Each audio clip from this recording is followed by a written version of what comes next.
Retomando el tema anterior, habíamos analizado 7 principios básicos para la contabilidad. También hablamos sobre los elementos de la contabilidad. El primero, lo que es una transacción comercial. Y habíamos visto que la transacción comercial es la que da origen a un registro contable.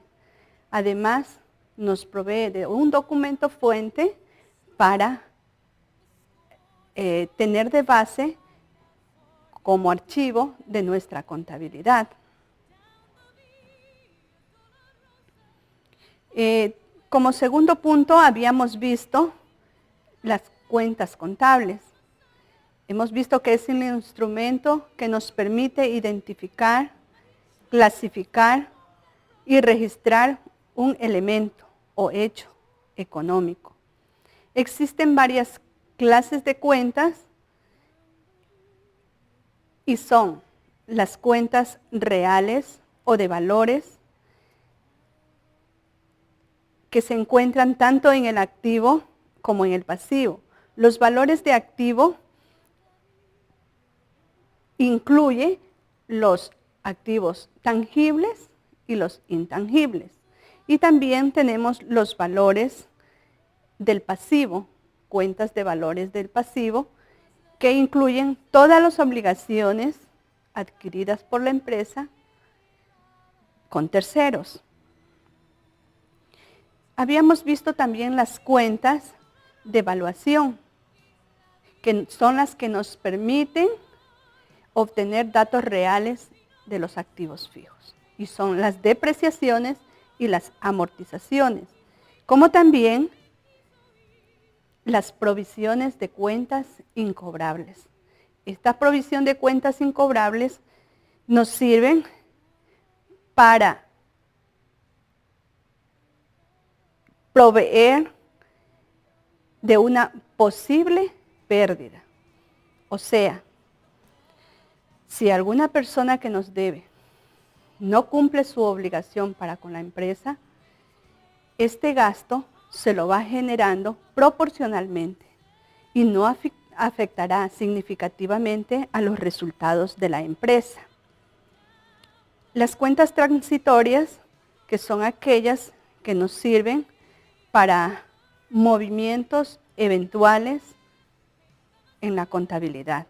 Habíamos visto en el caso de diferencias en caja, cuando se realizan los arqueos de caja, entonces si existieran diferencias, se usa esta cuenta. Pero algunos dirán que es un arqueo de caja. Un arqueo de caja es el análisis de esta cuenta para comprobar si se ha registrado totalmente los movimientos realizados en el efectivo, ya sea de gastos o de ingresos.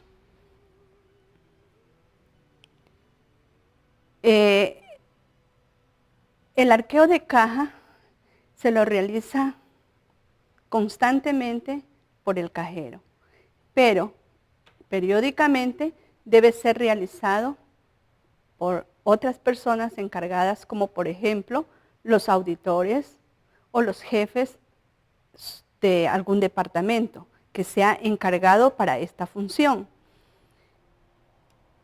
Estos arqueos de caja, que son hechos tanto por auditoría como por otros jefes, pueden ser improvistos. No necesariamente se los debe de comunicar. Por lo tanto, realizar los arqueos de caja es muy importante para la contabilidad, porque así evitaremos de que esas diferencias sigan incrementándose. Las cuentas de orden también habíamos explicado que son aquellas que se usan para mantener el control de una cuenta. Sin embargo, no afectan a los estados financieros de la empresa. Y nos habíamos quedado analizando las cuentas nominales o de resultados. Habíamos visto cuáles son los ingresos y es todo lo generado por una actividad económica irregular de la empresa, como también por ingresos adicionales de la empresa, como son los intereses bancarios. Los egresos o gastos es el uso y el consumo de bienes y servicios para que la empresa pueda operar. Por ejemplo, tenemos los sueldos, salarios, los servicios, los suministros y dependiendo del tipo de empresa, otros gastos adicionales. Además, en este grupo también podemos considerar los costos que se emplean para producir un bien o un servicio que va a generar un ingreso para la empresa. Este costo se recupera en la venta del producto o en la prestación del servicio. Por ejemplo, tenemos la materia prima, la mano de obra, ya sean estos costos directos o costos indirectos de fabricación. Al momento de nosotros calcular el precio de venta, tenemos que tomar muy en cuenta los costos de fabricación, los costos generales del producto. Las cuentas de patrimonio son aquellas cuentas que muestran el incremento o disminución del patrimonio a través de aportes de los socios o accionistas y de la utilidad o pérdida del ejercicio contable. Bien, aquí tenemos entonces los aportes de los socios. Esto forma parte de las cuentas de patrimonio. La utilidad y la pérdida del ejercicio. También las reservas de capital. Tenemos también allí las utilidades no distribuidas, etc. Veamos ahora las partes de una cuenta. Las partes más importantes son, primero, débito o conocido también como debe, ubicado en el sector izquierdo. Allí se registran los ingresos de bienes, valores o servicios recibidos por la empresa. Por ejemplo, en el lado izquierdo, que más adelante veremos también una presentación de un mayor en T, se registran en el debe todo lo que la empresa recibe. Ejemplo, la empresa pagó el servicio eléctrico. ¿Cuál fue el beneficio que recibió la empresa? Es la energía. Entonces, eso se registra al lado del debe. Se vendieron mercaderías por un X valor. ¿Qué fue lo que recibió la empresa? El dinero. Eso se va a registrar al lado del debe. Ahora veamos la otra parte, o la otra parte de la cuenta que nos dice crédito o haber, ubicado en el sector derecho. Y allí se registra todos los egresos de bienes, valores o servicios entregados por la empresa. Ahora vemos la parte contraria. Si yo pago un servicio eléctrico, entonces estoy sacando dinero de la empresa, eso se va a registrar la salida del dinero al lado derecho o al crédito. Si yo vendí el producto, ¿qué fue lo que salió de la empresa? El producto. Esto es lo que se va a registrar al lado del crédito, al lado derecho.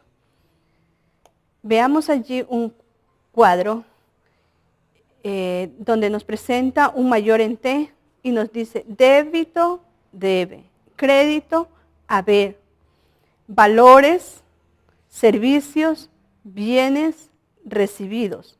Está con un signo más. Eso significa que es un ingreso para la empresa y que debe, por lo tanto, colocarse al lado del débito. Ahora, las salidas, que está representado con un signo menos, de igual manera, cuando sale un valor, un servicio o un bien. Todo esto es lo que sale de la empresa, todo esto es lo que se entrega. Plan de cuentas. Definición. Es una lista ordenada metódicamente, ideada de manera específica para la empresa, que sirve de base para el sistema de procedimiento contable. Entonces, ¿qué es un plan de cuentas? Es una lista ordenada metódicamente, ideada de manera específica para una empresa. Cada empresa, de acuerdo a la actividad que se dedique, necesita su plan de cuentas. Por lo tanto, debemos de tener nuestro propio plan de cuentas, que va a servirnos de base para el sistema contable que vamos a aplicar. Estructura. Debe estar de acuerdo con las necesidades de información presentes y futuras de la empresa. Entonces, nuestra idea no debe ser limitada, sino que debe ir más allá. Debemos de crear un plan de cuenta con proyección al futuro. Debemos dejar lugar para que si tenemos necesidad de incrementar más cuentas, podamos hacerlo. Entonces, no solamente debemos de regirnos al presente, sino debemos de proyectarnos siempre hacia el futuro. Las características. Primero, sistemático en el ordenamiento y presentación. Un plan de cuentas debe ser sistemático en el ordenamiento y presentación. Debemos llevar un orden establecido. Segundo, flexibilidad y capaz de aceptar nuevas cuentas. El plan de cuentas que creemos debemos de hacerlo de tal manera que sea flexible para poder incrementar nuevas cuentas. Por ejemplo, en la cuenta de bancos. Hoy yo cuento con una sola cuenta bancaria. Creo la cuenta. Pero debo dejar opción para que si mañana o pasado o el próximo año abro nuevas cuentas bancarias, yo pueda seguir el mismo orden. No debo de alterarlo, pero debo de tener espacio para incluir las nuevas cuentas bancarias. Y así sucesivamente con las demás cuentas. 3. Debe ser homogéneo en las agrupaciones. ¿Qué nos quiere decir esto? Que debemos de respetar el criterio de la cuenta. Y los auxiliares que creemos en esa cuenta deben ser exclusivamente dirigidos a ese fin. Por ejemplo, cuentas por cobrar. Los auxiliares que debemos de mantener allí deben ser los nombres de las instituciones o de las personas que nos deben. Eso significa que debe ser homogéneo en la agrupación. O sea, que las cuentas deban de pertenecer al mismo grupo contable. Claro en la denominación de los nombres de las cuentas. Si yo voy a registrar equipos de oficina, debo de llamar a la cuenta equipos de oficina. Si yo voy a registrar dineros ingresados o salidos de banco, la cuenta debe de llevar el nombre del banco, el número de la cuenta de la que yo me estoy refiriendo.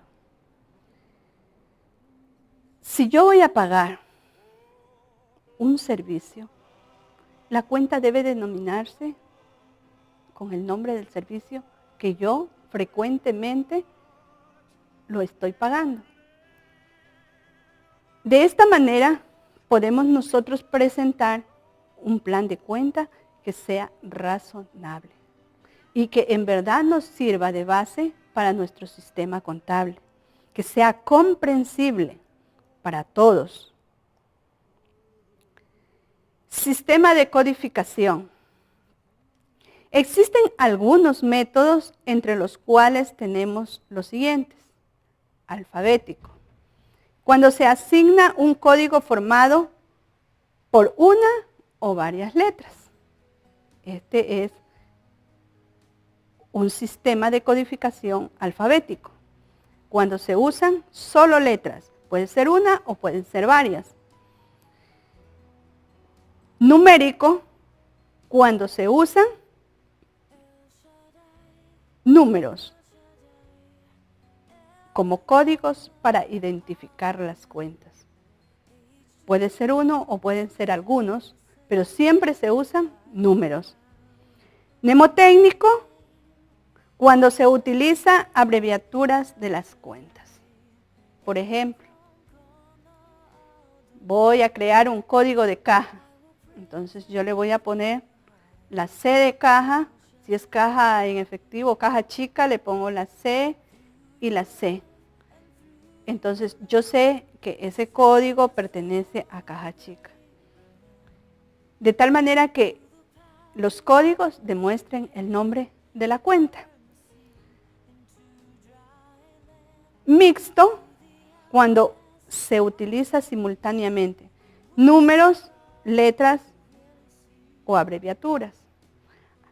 Además de estos sistemas de codificación, existen otros, como por ejemplo tenemos el alfanumérico, que se utilizan letras y números a la vez. Pero lo más usual o lo más recomendable en los programas contables es el sistema de codificación numérico. Y será el que vamos a usar en el transcurso de nuestras clases. Presentamos aquí un catálogo de cuentas, es un breve ejemplo. Allí tenemos el número, por ejemplo, hemos designado a caja el 101, Banco Nacional el 102, cuentas por cobrar el 131, provisión de cuentas incobrables 133, edificios 161, muebles y equipos de oficina 162, vehículo 164, depreciación acumulada de edificio 171, depreciación acumulada de equipos inmuebles 172, depreciación acumulada de vehículo 174. Todo este grupo pertenece al activo. Ahora, en el pasivo tenemos la 251, hipoteca por pagar al banco, 252, obligaciones laborales, 255, seguro social e impuestos por pagar. En las cuentas patrimoniales tenemos 301, capital social, 302, utilidad o pérdida del ejercicio. Ingresos. La 401 tenemos ventas, 421 intereses bancarios. Egresos. 501 salarios, 502 beneficios sociales, 503 seguridad social, 504 gastos de viaje, 521 servicios, 522 suministros de oficina, 523 reparación y mantenimiento, 524 misceláneos, 530 servicios bancarios, 593 depreciación. Este es un breve catálogo o plan de cuentas que les puedo presentar. Es el sistema de codificación es numérico, no hay una cantidad de números que rija o que deba ser exacto. Uno al momento de crear las cuentas puede determinar de cuántos dígitos se van a utilizar la codificación. Tenemos el tercer punto, lo que es el asiento contable. ¿Qué es un asiento contable? Es el mecanismo con el que se registra en la contabilidad un hecho económico de la empresa, haciendo uso adecuado de las cuentas contables, cargando el valor en el débito y abonando el mismo valor al crédito. Vemos entonces que asiento contable es el mecanismo que usamos para registrar en la contabilidad un hecho económico, una transacción comercial. Debemos de registrarlo el mismo valor, tanto en el débito como en el crédito, de tal manera que nos dé la facilidad de obtener resultados al final del ejercicio. Existen dos tipos de asientos contables y son asientos simples y asientos compuestos. Los asientos simples son, como su nombre mismo lo indica, cuando se utiliza dos cuentas para el registro de la transacción. Solamente hay participación de dos cuentas, una en el débito y otra en el crédito. Y los asientos compuestos son aquellos que tienen la participación de más de dos cuentas. Puede ser 2 o 3 cuentas en el débito y una en el crédito, o viceversa. O 2 cuentas en el débito y 2 cuentas en el haber. No hay problema.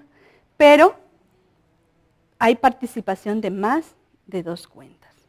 Entonces, concluimos que asiento contable es el mecanismo con el que se registra un hecho financiero, económico de la empresa. Y donde hay participación de cuentas. Veamos ahora qué es la partida doble. Cuando vimos los principios de contabilidad,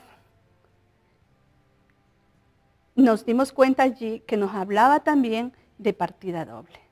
Es un principio contable, aplicar la partida doble. Y veamos qué significa esto. Dice, es una doble anotación. Es decir, este sistema consiste en registrar simultáneamente las dos partes contrapuestas, causa y efecto. O sea, ¿qué es lo que nos produjo y cuál fue el efecto que surgió? Que aparecen como mínimo en todo registro contable. El sistema se basa en los siguientes principios. Primero, siempre existe un deudor o deudores por el importe de la operación y un acreedor o acreedores por el mismo importe, lo que ya habíamos explicado en lo que es un asiento contable. Debe haber la participación de 2 cuentas como mínimo o de 2 personas como mínimo. La que adquiere el bien o el servicio y la que entrega el bien o el servicio. 2. La suma del debe ha de ser igual a la suma del haber. Esto es importantísimo. Cada registro contable, cada asiento contable debe estar cuadrado. Si queremos tener datos exactos, resultados correctos, debemos empezar desde los asientos contables. Todo asiento contable debe estar cuadrado. Su mismo valor del débito debe ser el mismo valor del crédito. El sistema de la partida doble, el resultado del ejercicio se puede hallar de dos maneras. Con este sistema se puede hallar de dos maneras. Uno, el resultado es igual al activo menos pasivo y capital. Debe de darnos el mismo resultado, porque es el resultado del ejercicio. Si yo tomo el valor del activo, le resto el pasivo y le resto el patrimonio, debe darme un resultado. Y el segundo punto tenemos, el resultado es igual a ingresos menos gastos. Es la segunda forma o método para comprobar si nuestra contabilidad es exacta. Tomo el activo menos el pasivo y menos el patrimonio, me da un valor. Luego, tomo los ingresos menos los gastos, debe darme exactamente el mismo valor del otro método. Y comprobaremos así que hemos dado bien uso de lo que es la partida doble. Que nuestros asientos contables, nuestros registros contables han sido correctamente registrados. Cuando existen diferencias, significa que nuestros asientos no están totalmente cuadrados y toca revisar para buscar los errores, corregirlos y entonces ahora sí vamos a tener el resultado correcto. En la contabilidad existe un ciclo o proceso contable. Lo vamos a presentar aquí y dice tenemos el inicio, luego viene la transacción comercial, luego está la jornalización o los registros del libro diario, luego está la mayorización, después están los ajustes, el balance de comprobación, los estados financieros y el cierre del ejercicio. Entonces, ¿dónde se origina el proceso contable?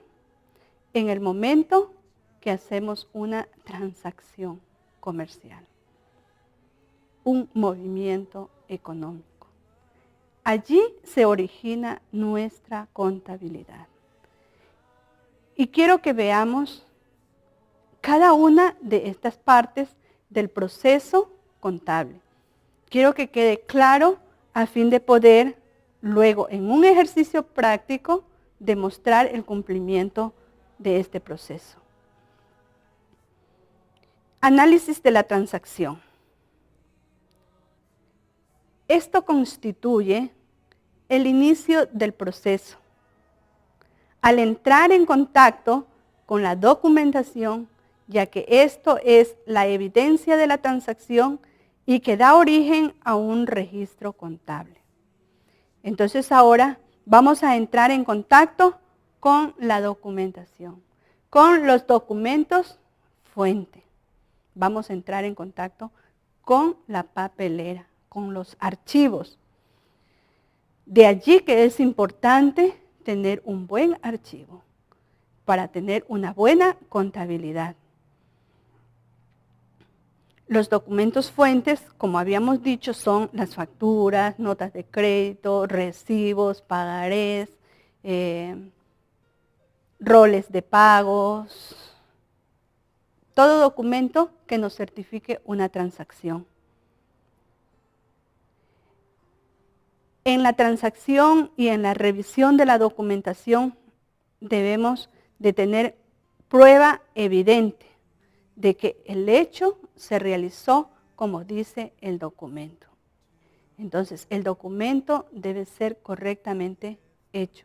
Debe existir una fecha, debe existir un concepto, debe existir un valor, todo esto que esté registrado claro en el documento. Análisis. Debemos de analizarla, como habíamos visto que la contabilidad es un arte. Entonces debemos de poner en práctica este conocimiento. Debemos de analizarlo primeramente. Dice, archivo cronológico o secuencial. Debemos de archivar la documentación, ya sea cronológicamente o secuencialmente, ya sea por numeración, en el caso de una empresa comercial, donde existen facturas de las ventas que se realizan diariamente. Las facturas deben estar archivadas secuencialmente, a fin de que cuando haya una auditoría, una supervisión, entonces se pueda con facilidad determinar si han sido registradas en su totalidad las facturas. En el caso de los cheques, lo mejor es registrar también en forma secuencial, que los archivos consten en forma secuencial para poder revisar con prontitud.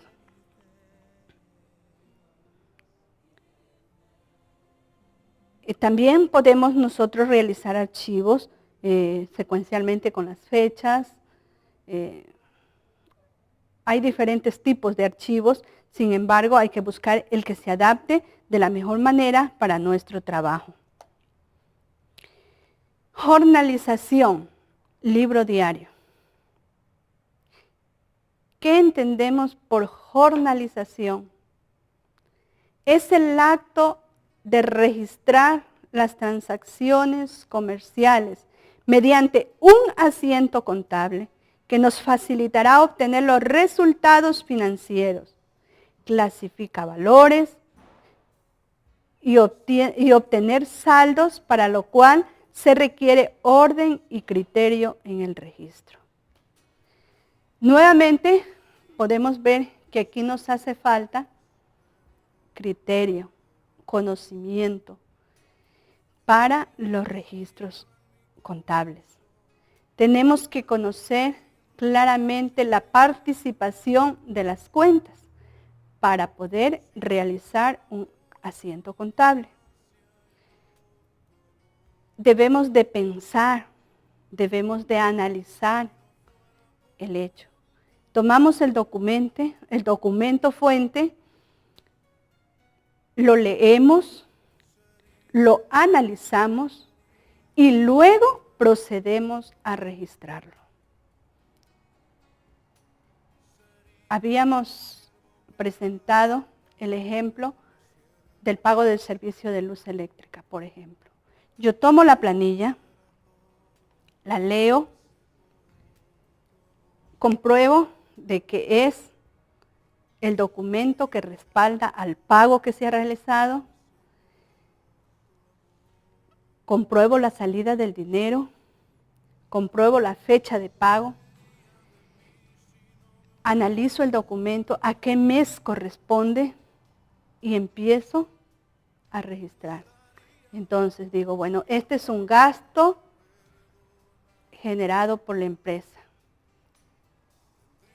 Ingresa al débito la cuenta de gastos, de servicios, porque pagué la luz. Entonces, registro en las cuentas de gastos, luego registro el valor, registro la fecha de pago y está hecha la primera parte. La empresa recibió el servicio de la luz, pero ahora tiene que desembolsar un dinero. Va la partida doble. Se pagó con el cheque número tal del banco de tal nombre. Entonces ahora busco la cuenta que respalda a ese banco y genero la salida del dinero. Allí estamos nosotros dando origen a la partida doble. Quedan registrados los mismos valores y quedan registrados los conceptos y la fecha correctamente.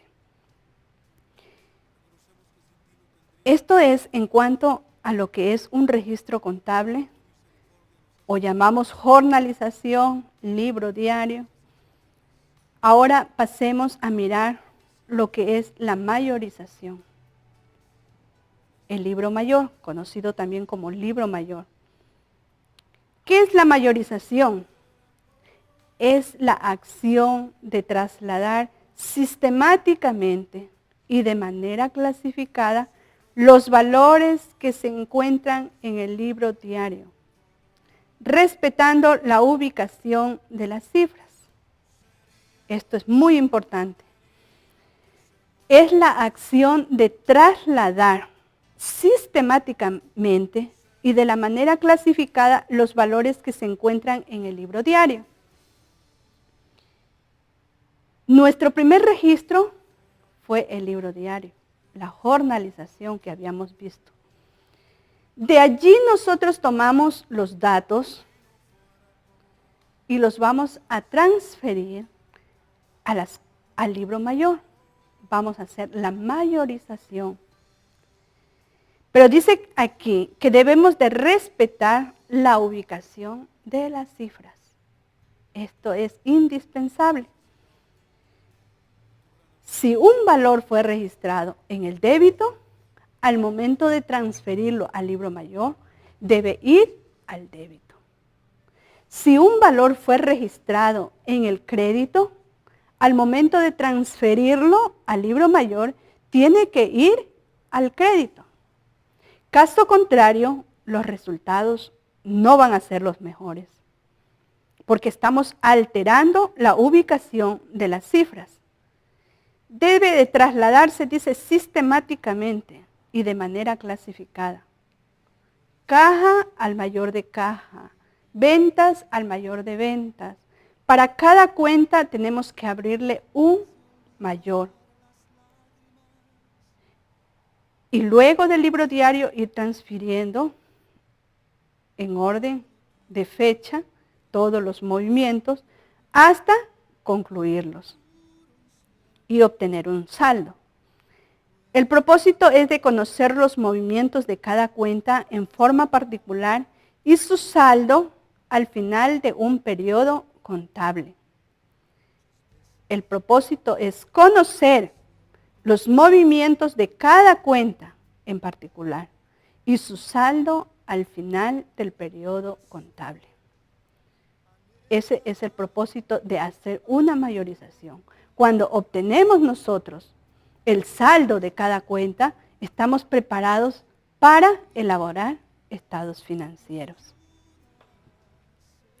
Por lo tanto, debe clasificarse los valores del diario direccionándolos a la cuenta que corresponde para obtener el resultado. Existen dos clases de mayorización, dos modelos, diríamos, de formularios para la mayorización. Existe el mayor en T y el mayor en folios. El mayor en T no es muy recomendable porque es muy limitado. Allí solamente contiene el nombre de la cuenta y valores que se van ubicando, ya sea al débito o al crédito, y al final tenemos que sacar el saldo. Es mejor utilizar el mayor esquemático o en folios, de tal manera que podamos ingresar más información, donde podemos ubicar fecha, código de cuenta, nombre de la cuenta, podemos escribir conceptos y podemos transferir directamente los saldos, tanto en el débito como en el crédito, y obtener el resultado final, que es lo que necesitamos para nuestro trabajo.